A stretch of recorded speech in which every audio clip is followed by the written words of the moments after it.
And so the next picture that I want to show y'all is this. Tupac. Anybody know Tupac? Okay, cool. We good. All right. And Tupac had a quote, and he said, "Ain't a woman alive that can take my mama's place."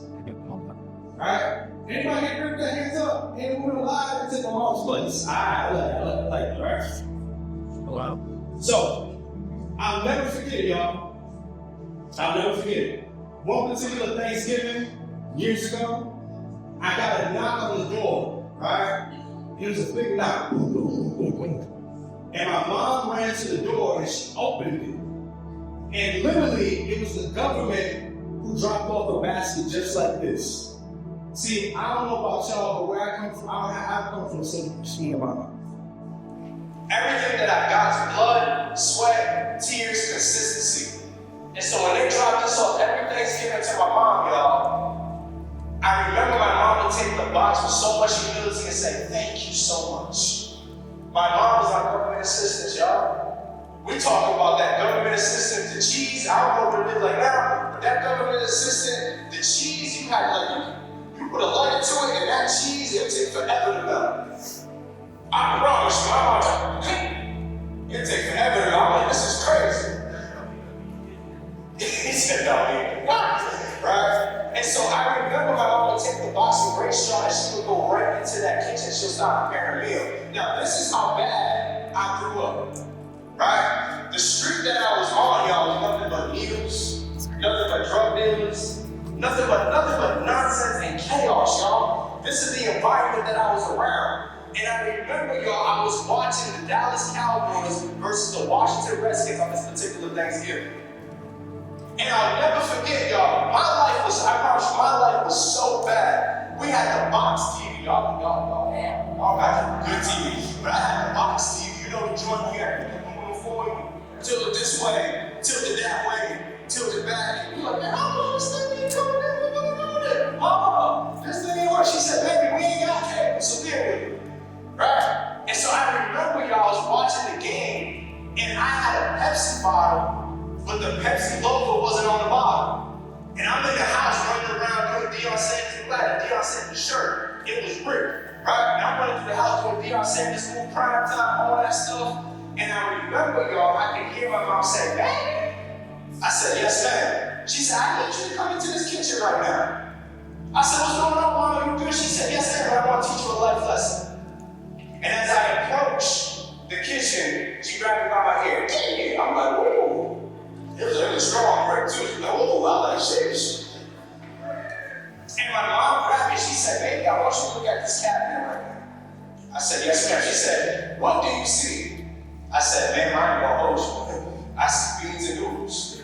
She said, "I ain't gonna hold you." She said, "Baby, I'm gonna ask you again, what do you see in this cabinet?" I said, "Beans and noodles." She said, "Boy, don't let me smack you upside your head."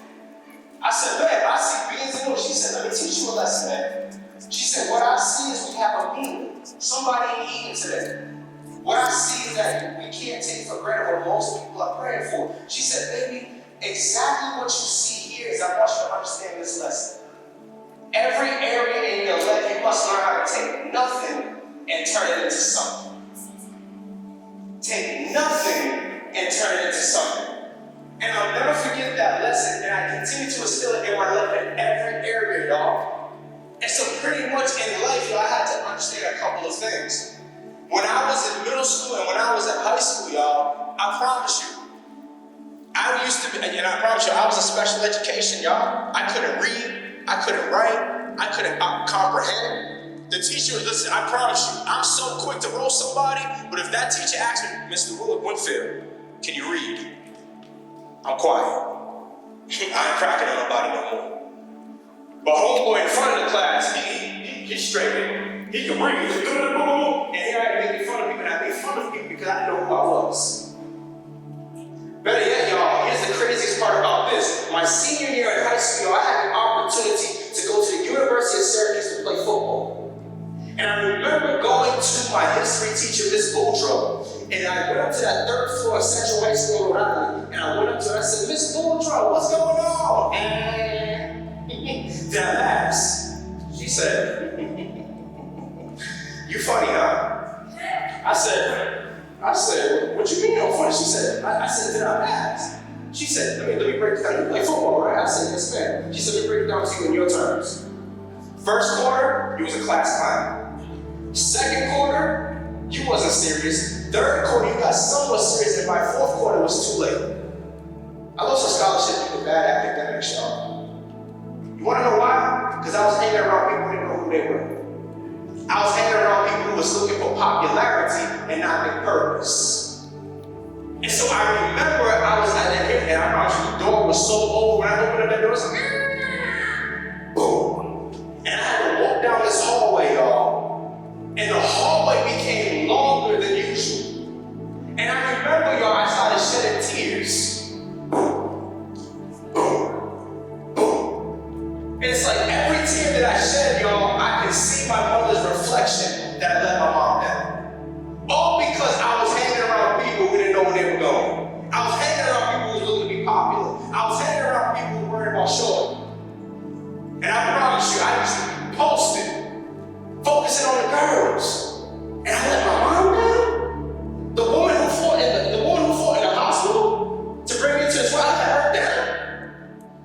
That's what I'm telling you right now. How long is life?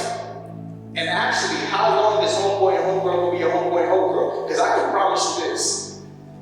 Out of half the people that you are friends with now, when you graduate and you get out of here, you ain't gonna see them, you ain't even gonna know them. There's only one person, y'all, in my life today that I still rock with from high school. Only one. And so I remember going home, y'all, and I remember I threw my bag down, and I'm sitting on the couch, and I'm like, Mom, I'm back. And here she go again with her Zebra, North Carolina accent. Why you mad, baby? I said, I let you down. She said, why? I said, I lost a football scholarship. She said, that's it? Are you graduating now? I said, yes, ma'am. She said, then I'm good. And the reason why she was good, y'all, is because my mother dropped out of the 12th grade because she got bullied. My mother dropped out. My dad dropped out. My grandpa dropped out. My grandma dropped out. I'm the only one to complete middle school and high school. Somebody had to step up and do something. And I remember my mom said, baby, you did what I never did. You graduated. That's all that matters to me, baby. And so what I understand, y'all, is that the people who you surround yourself with determines where you're going to go in life. So be very selective who you hang around with. I'm very selective. Like I promise you, the people that I hang around with, we ain't focusing on TikTok doing dancing. We ain't on it. What we are on is how can I become a better father?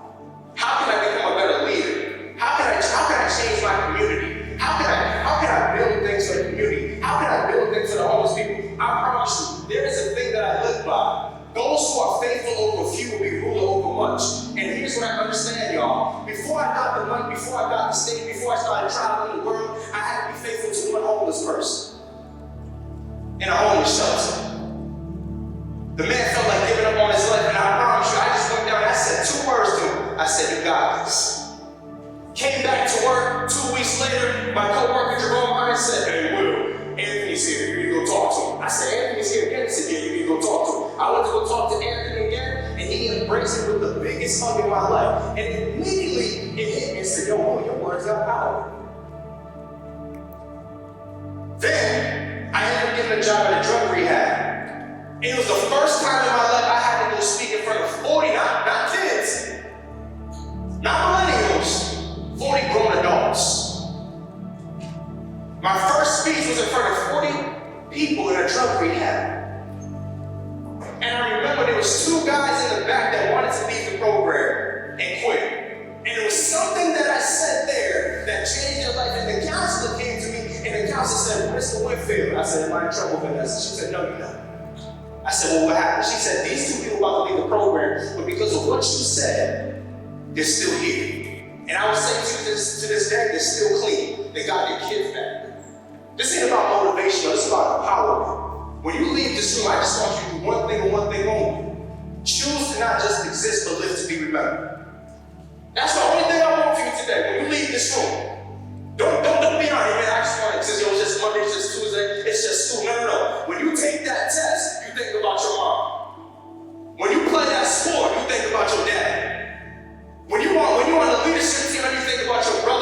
sisters and the people that are coming